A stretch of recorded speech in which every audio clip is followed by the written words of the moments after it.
Once you've figured out that someone is a narcissist, why don't other people see it? And if you're new here, I share my personal experiences having suffered from narcissistic abuse in both intimate and family relationships to help other people heal. Think about how you got involved with a narcissist.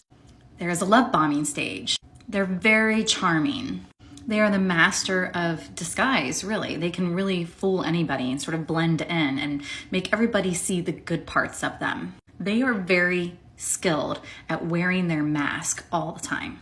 But when you're with a narcissist day in and day out, that mask will slip. That's where the people that are closest to them, particularly an intimate partner, start to see them for who they actually are.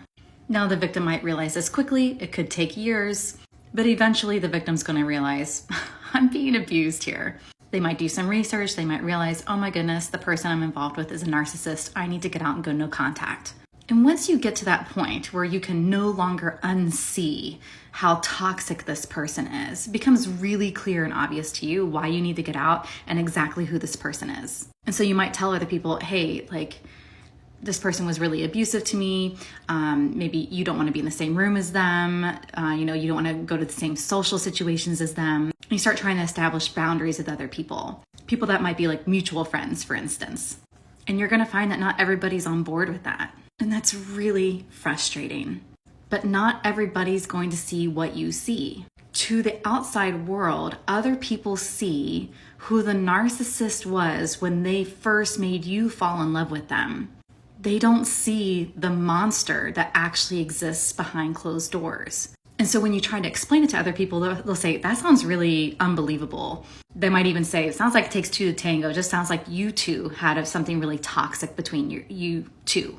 And when you try to set boundaries and say, I just don't want to be around that person. I don't want to go to the same social events that they're at. I don't want to be included in events where they're going to be there. The person who's likely not going to set those kinds of boundaries is the narcissist. Remember, the narcissist's goal is to make sure that they can control you as much as possible for as long as possible. And so if they see you in a social situation and they can see that they're affecting you, they are getting narcissistic supply out of that. So they're not going to go to friends and family and say, hey, I need to not be in situations where that person is there. They might even want you to be there so they can get that kind of supply from you. So you might find that this is going to put you in really awkward situations with mutual friends. And in some cases, you might just have to let some of those friends go. So other people might not want to respect your boundary because they don't understand it, because they weren't exposed to that abuse. They might not even believe that it was even happening.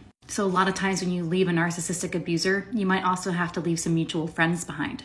Just be prepared for that and know that that's okay.